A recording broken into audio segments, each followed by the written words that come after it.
Estamos aqui no Instituto de Engenharia do Paraná, a entidade que congrega todos os ramos das engenharias. E hoje é um dia especial, porque estamos recebendo aqui no Instituto, na IEP Live, o engenheiro e professor Valdir Pedro Xavier Tavares, que tem mais de 90 anos e uma vitalidade que supera de todos nós.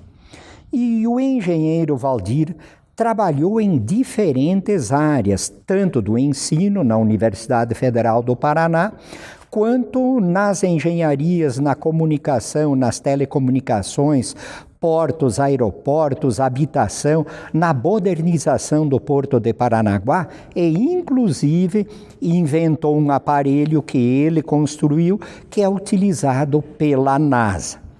E antes de tudo, antes de começar as perguntas, eu gostaria, e todos nós gostaríamos, que o engenheiro Valdir contasse para nós um pouquinho da sua experiência, da sua vida profissional. Engenheiro Valdir.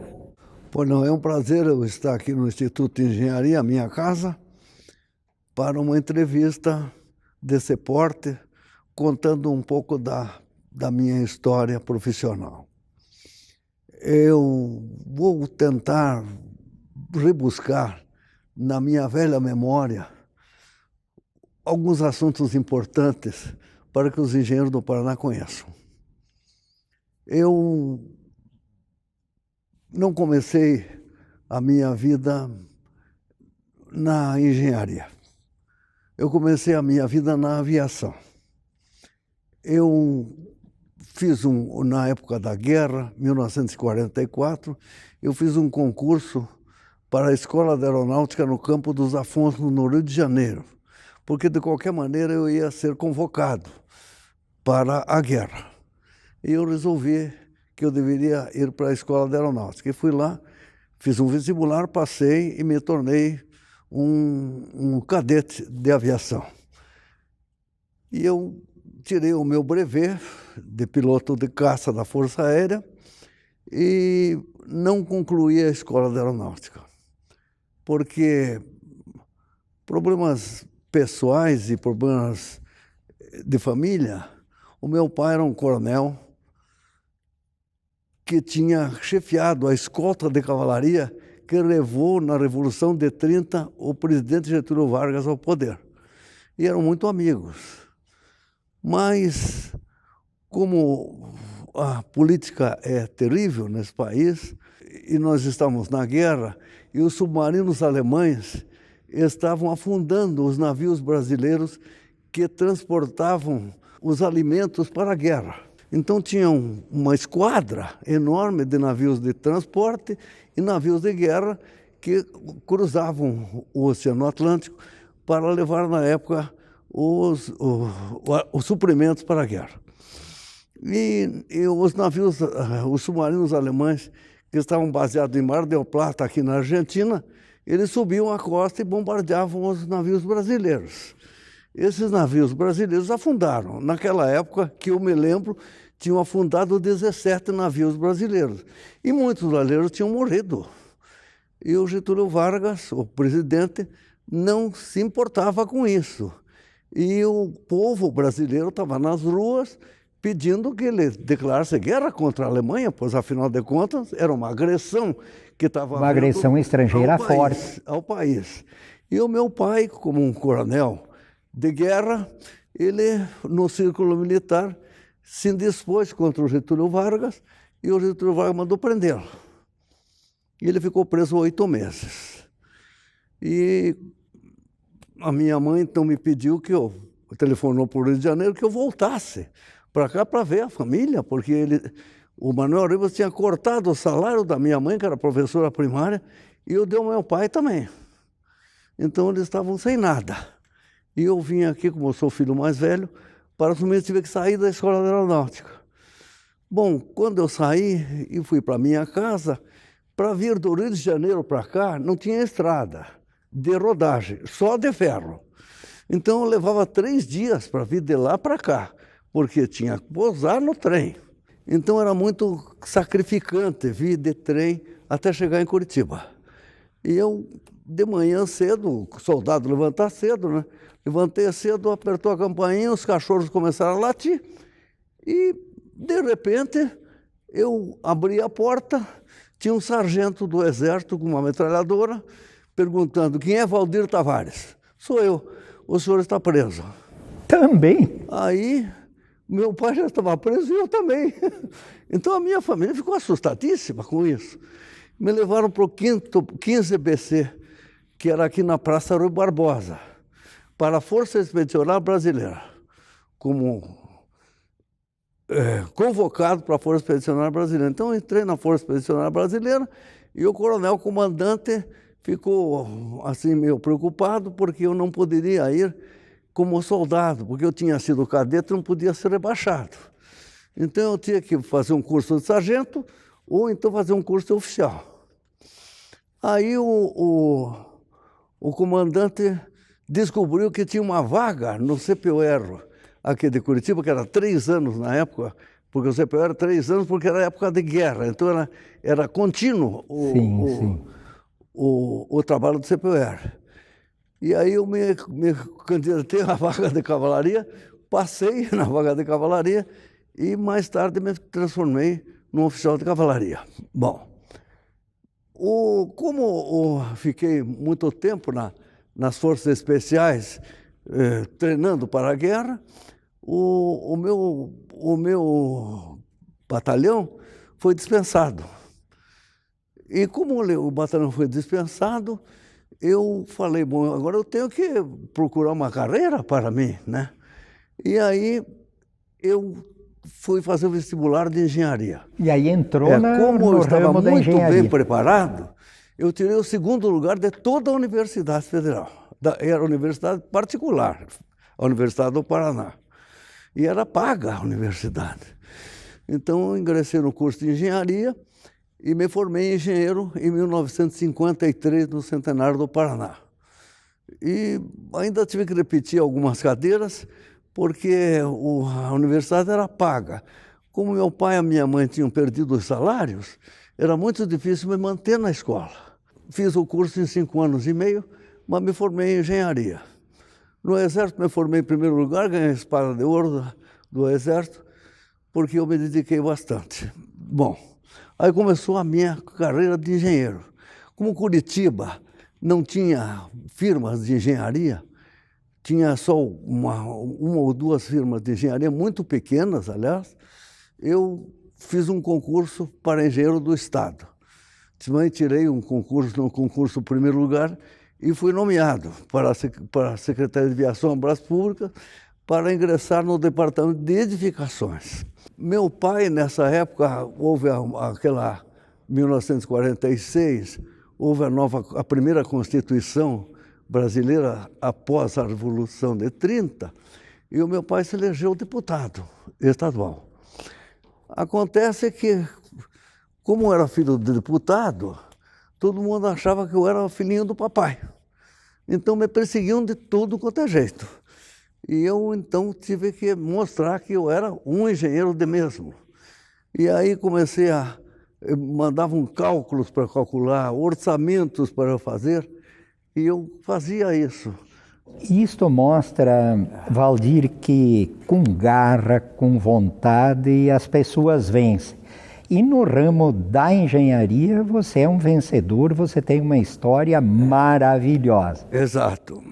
Bom, isso começou a minha história. E eu fui galgando postos no governo do Estado. O primeiro posto que eu galguei foi de diretor do departamento aeroviário. Porque eu já era piloto, já tinha vindo da aviação mesmo. E engenheiro, o governo federal não podia manter os aeroportos. Então criou vários aeroportos no Brasil inteiro, vários departamentos aeroviários no Brasil inteiro, para começar. E o senhor ficou responsável? Eu fiquei responsável aqui no Paraná por isso. E, Valdir, me diz uma coisa. Como é que o senhor entrou como associado aqui no Instituto de Engenharia do Paraná? Eu entrei como associado no Instituto de Engenharia em 1957, por uma insistência de 2 grandes engenheiros do Paraná, que é o engenheiro Isaías Ciad e o engenheiro Kamal Khoury, que eles achavam que nós tínhamos que incentivar melhor o Instituto de Engenharia, que já existia e funcionava na rua 15 de novembro, num prédio alugado, e não era muito atuante. E os engenheiros do Paraná precisavam de uma entidade de classe que fosse atuante, que decidisse as coisas que os engenheiros precisavam. E aí o doutor Isaías Ciad e o Kamal Khoury me pediram: Valdir, você que é um engenheiro que já tem uma certa experiência de vida e de guerra, por que você não entra no Instituto de Engenharia? E aí, então, eu entrei no Instituto de Engenharia como sócio. E como é que o IEP conseguiu o terreno para construir uma nova sede, já que a sede antiga não era onde está o Instituto de Engenharia hoje, como o senhor falou? O Instituto precisava de uma sede, porque não era possível continuar na sede que existia. Então, por uma insistência de vários engenheiros e companheiros, eu me pus em campo para ver se conseguia um terreno para instalar a sede, nova sede do Instituto de Engenharia. E aí, eu, conversando com meu pai, que era secretário de Estado da Educação, o meu pai disse que aqui na rua Emiliano Perneta havia uma instituição que chamava-se Escola Profissional República Argentina, e que essa escola ela formava moças na área de culinária, na área de corte e costura, etc., profissionalizante mesmo. E ela era chefiada por uma professora muito famosa, que era a doutora Ninfa Peprofe. E que essa escola iria sair daqui, porque era muito central, e ia para a Avenida República Argentina, cuja escola estava quase pronta. E aí, se eu podia fazer um esforço para nós conseguirmos esse terreno aqui, porque o prédio ia ser desmanchado. Como eu trabalhava na Secretaria de Aviação e, ao mesmo tempo, trabalhava no Palácio do Governo, e o governador Munhoz da Rocha era muito amigo do meu pai e me conhecia muito bem desde criança, eu conversei com ele para ver se a gente poderia transferir esse terreno para o Instituto de Engenharia. Ele falou: você fala com o patrimônio do Estado. Eu fui falar com o patrimônio do Estado, que era chefiada pelo engenheiro Egon Feres, e o Egon Feres disse que não poderia ser transferido, porque era um terreno do Estado e ia ser transferido para uma outra instituição do Estado. Mas nós nos reunimos na Secretaria de Aviação, vários engenheiros, e resolvemos peitar o negócio e conversar de volta com o governador Munhoz da Rocha. Como o governador Munhoz da Rocha, Bento era engenheiro também, ele se sensibilizou com o nosso pedido. E ele mandou ceder o terreno. Cedeu o terreno daqui para a construção do edifício do Instituto de Engenharia, com o fim específico de construir o edifício. E como é que o senhor conseguiu as verbas e materiais para iniciar as obras? O governador Munhoz da Rocha deu uma verba inicial para nós iniciarmos aqui, por conta do Estado do Paraná. Ele conseguiu um dinheiro, uma verba para nós iniciarmos a construção. Aí precisava de um projeto. Como o engenheiro Rubens Meister tinha sido meu professor e era muito meu amigo, nós conversamos com ele para ver se ele faria o projeto. Ele disse que eu faria. Então, quem fez o projeto foi o engenheiro Rubens Meister. O Rubens Meister, E o que previa esse projeto inicialmente? Esse projeto era para fazer um edifício grande, né? E aí precisava fazer duas coisas. Primeiro, ver quem é que faria as fundações, porque as fundações aqui passam um rio aqui perto e as fundações precisavam ser profundas e caras. Aí nós conseguimos que o professor Chamek, que era diretor da Stacas Frank, fizesse as fundações para nós. Ele fez todo o estaqueamento do edifício. Para nós de 14, 15 metros de profundidade aqui. E são as fundações que estão aí. São as fundações que estão até agora aí. Bom, aí era uma luta para conseguir material, né? O Alberto Klemps nos forneceu os tijolos, a companhia de cimento Portland Rio Branco nos forneceu o cimento, e uma firma que pertencia ao doutor Ângelo Lopes, pai do Veidalox, forneceu o ferro para nós fazermos as construções. E aí começou a construção da obra. E o Beneverto da Cunha, que era também nosso companheiro para instituir o Instituto de Engenharia, fez os cálculos. E nós começamos a construção. Precisava um engenheiro. Eu comecei... Foi o senhor que acompanhou a obra, então? Fui o primeiro que comecei a construção. Mas como eu era engenheiro do Estado e já tinha sido transferido para outro lugar, eu não podia largar o Estado para tocar a obra aqui. Aí eu consegui que um companheiro meu, que já trabalhava junto comigo, que é o engenheiro Vicente de Paula Costa, tocasse a obra. E o Vicente se comprometeu e trocou a obra até o quarto andar. Até o quarto andar, com dificuldades enormes. Inicialmente o prédio só foi construído até o quarto andar. Da nossa época, né? Mas teve alguns problemas, porque chegou uma hora não tinha dinheiro para os pisos. Daí eu falei, Vicente, vamos pôr piso de madeira, mais tarde a gente tira esse piso de madeira e faz um piso melhor. E aí fizemos um piso de madeira em alguns lugares, muita gente reclamou, como é que você vai fazer um piso de madeira num prédio desse?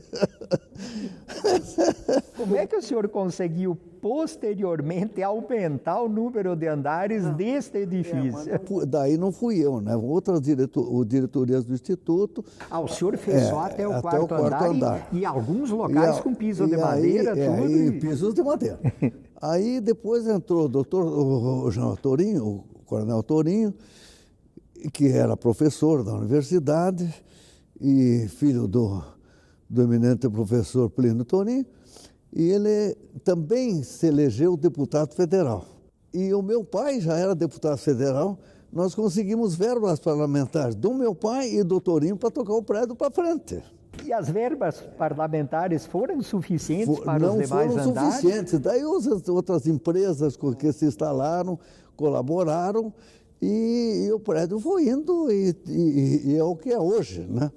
Um edifício fantástico, um dos melhores do país, eu acho que é o melhor do Brasil atualmente, dos institutos de engenharia, e orgulho para mim e para aqueles que trabalharam por isso. Mas, Valdir, aqui muito pessoalmente, tem alguns fatos pitorescos que você conhece, permite chamar de você, pelo companheirismo, sim, que você conhece aqui na construção do prédio. Que fatos pitorescos são esses? Bom, teve muitas pessoas que nos criticaram, né, porque queria fazer um prédio melhor, e a gente acharam que o projeto não era muito bom, não mais, por causa da entrada, queriam fazer um estacionamento, não tinha esse estacionamento que tem hoje aqui, não existia. O projeto não tinha sido aprovado pela prefeitura. Foi construído sem aprovação. Foi, sem aprovação mesmo. Não tinha sido aprovado porque previa um estacionamento e não foi feito, né? Então, tudo isso foi difícil para nós fazermos. Esses são os fatos pitorescos, porque sempre tem gente que critica tudo, né? A gente faz uma coisa, é criticado. Mas o fato é que o prédio está aqui e está pronto.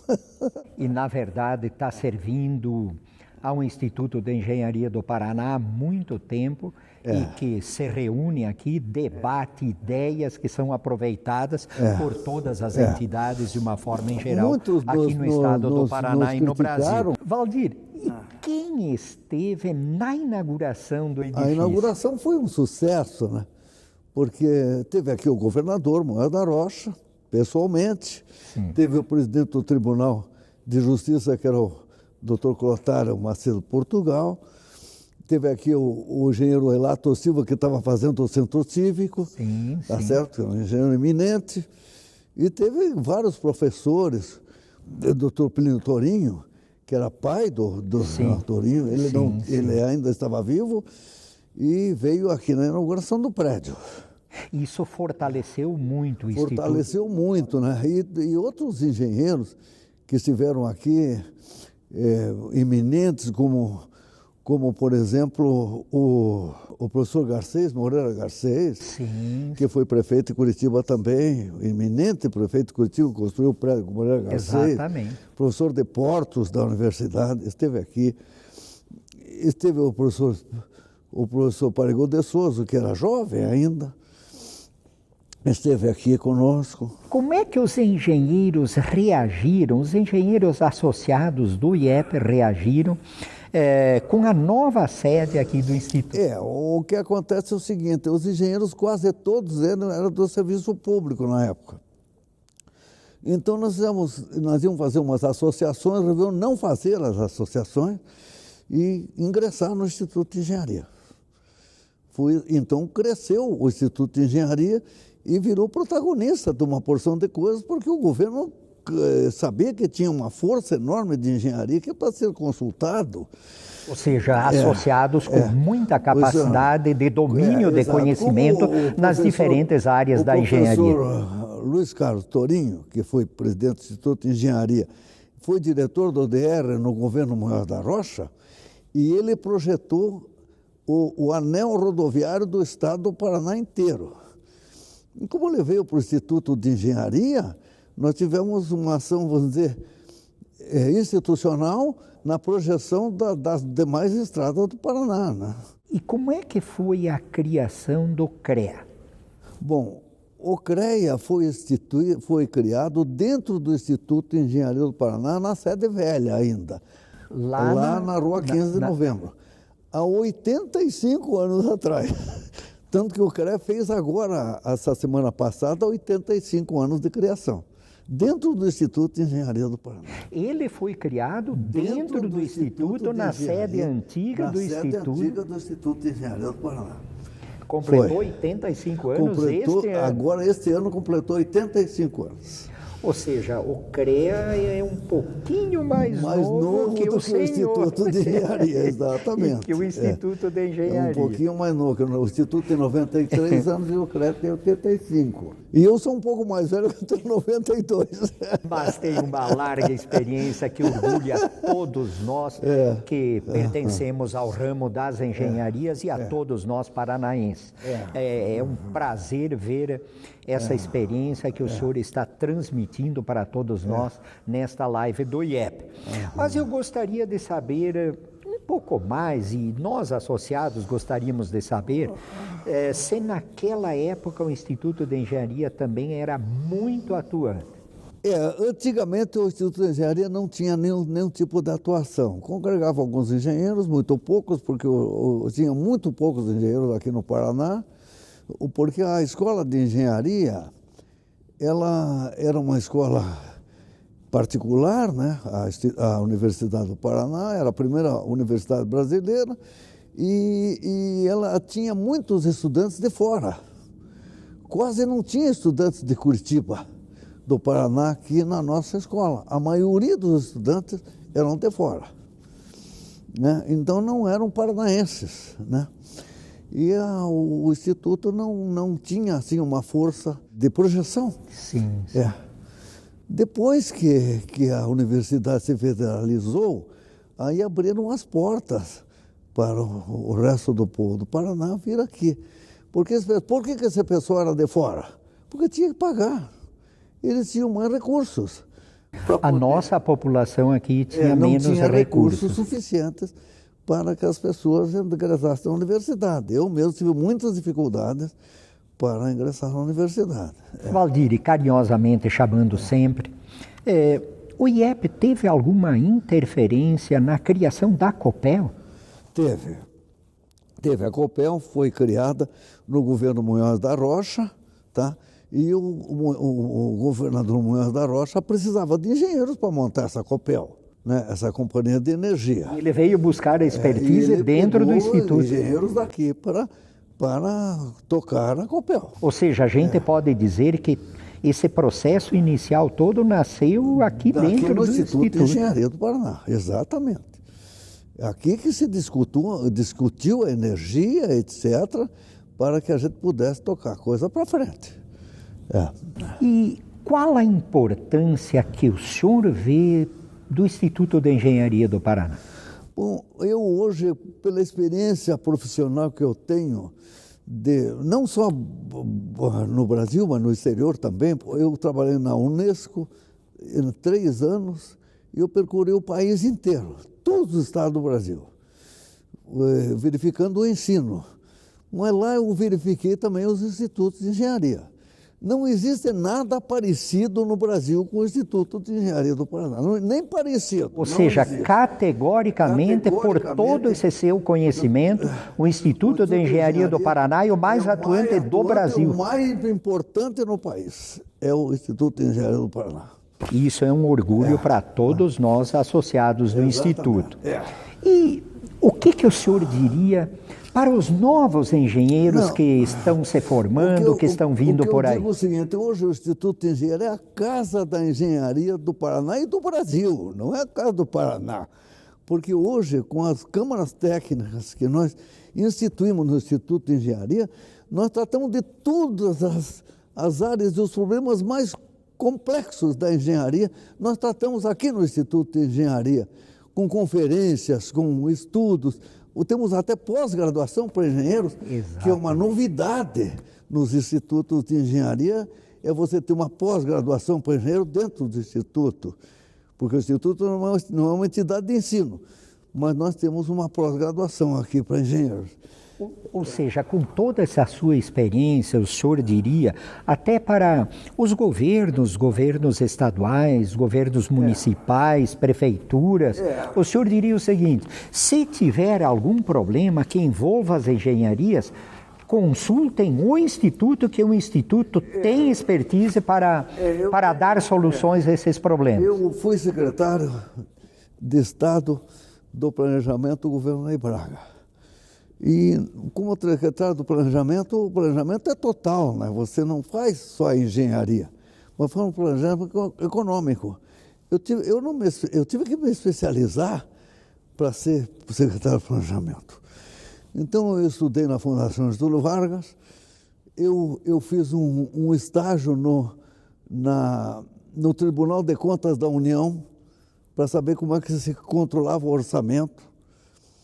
Eu fiz um estudo da Sociedade Brasileira de Cultura em São Paulo, que estudava planejamento econômico, para eu poder vir trabalhar aqui. E eu me valei muito do Instituto de Engenharia do Paraná, da força da engenharia paranaense, para nós construirmos essas estradas que estão aí. Hoje o Paraná tem 4.000 quilômetros de estradas federais. São Paulo não tem a metade disso. Vejam o poderio desse Estado. Exatamente. Tá? E hoje o senhor acredita, Valdir, que o IEP é proativo, o Instituto de Engenharia do Paraná é proativo? Tanto que nós trouxemos aqui o vice-presidente da República, o João Mourão, para fazer uma conferência aqui. Não é brincadeira isso, nessa atual conjuntura. Nós trouxemos o atual governador Ratinho Júnior para vir fazer uma conferência aqui para nós darmos um apoio a ele. Dando subsídios ao plano de governo dele. Deu subsídios para o governo dele, por escrito, para que ele pudesse ter um apoio da engenharia. Eu mesmo, particularmente, eu fiz um projeto de ensino técnico para o país e entreguei nas mãos, o professor Lacerda entregou nas mãos do governador do estado. É um projeto que eu comecei na Unesco e depois eu readaptei para o Paraná, de acordo com o mercado de trabalho regional, para produzir os técnicos que nós precisamos, porque nós temos os engenheiros, mas nós precisamos hoje a era tecnológica exige especializações, porque tudo é especialização hoje. E o engenheiro não pode sozinho resolver o problema da engenharia. Ele tem que ter o seu auxiliar técnico especialista em algumas áreas. Ou seja, o senhor diria textualmente, hoje, na verdade, o trabalho em equipe, tendo uma equipe de engenheiros, é o fundamental. Não dá para fazer nada sozinho. Hoje ficou muito complexo. Agora, para finalizar, porque Como vocês estão vendo, o engenheiro Valdir tem uma experiência de vida profissional, como professor, como engenheiro, que poderia ficar aqui debatendo várias horas para você ver toda essa riqueza de experiência. Mas eu queria fazer uma última perguntinha muito rápida para o engenheiro Valdir, que ele contasse qual o equipamento que ele montou e que a NASA utiliza. É o seguinte, quando estavam fazendo as experiências de bombas atômicas no atol de Bikini, que são umas ilhas desérticas no Oceano Pacífico, então eles fizeram várias experiências porque não sabiam qual era o tamanho da radiação, os resultados das explosões nucleares. Não se sabia quantos megatons precisava para explodir uma bomba realmente que tivesse um poderio destruidor grande. E também não se sabia os níveis de radiação. Então lá fizeram várias experiências. E os franceses, desastradamente, explodiram uma bomba perto da Antártica aqui. Essa bomba atômica perto da Antártica, ela produziu partículas de alta energia na atmosfera. E essas partículas estavam caindo sobre o hemisfério sul. Inclusive vieram parar aqui no Brasil. Vieram parar aqui no Brasil. Aqui todo o Rio Grande do Sul, Paraná, Santa Catarina, esteve sujeito, e o Uruguai, e uma parte da Argentina e Paraguai sujeito a essas radiações. Aí a NASA estava muito interessada nisso, e aí nós construímos um equipamento que sugava o ar e ele vinha com essas partículas todas e atravessava umas lâminas fotográficas e uma lâmina fotográfica em paralelo e com um comprimento de 1 metro, 1,5 metro, 2 metros, a gente sabia como, depois de revelar essas câmeras e colocar no microscópio de luz polarizada, você sabia se essa partícula tinha atravessado quantas lâminas.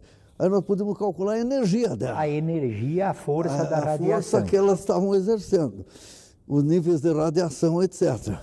Esse aparelho eu construí. Tá? Hoje ele é utilizado aqui na Bolívia, no Pico Chacaltaya, é utilizado em vários lugares para determinar os níveis de radiação na atmosfera, que é mais importante do que a camada de ozônio. Olha aí, que experiência riquíssima do engenheiro Valdir Pedro Xavier Tavares. Engenheiro Valdir, ao finalizar este IEP Live, eu gostaria de afirmar que, conhecendo todas as pessoas que participam aqui do Instituto de Engenharia do Paraná, nós gostaríamos de afirmar que você é uma experiência viva, é uma história viva, uma história de quase 100 anos de participação nas diferentes áreas da engenharia. E essa história viva deve ser perpetuada e é perpetuada neste IEP Live.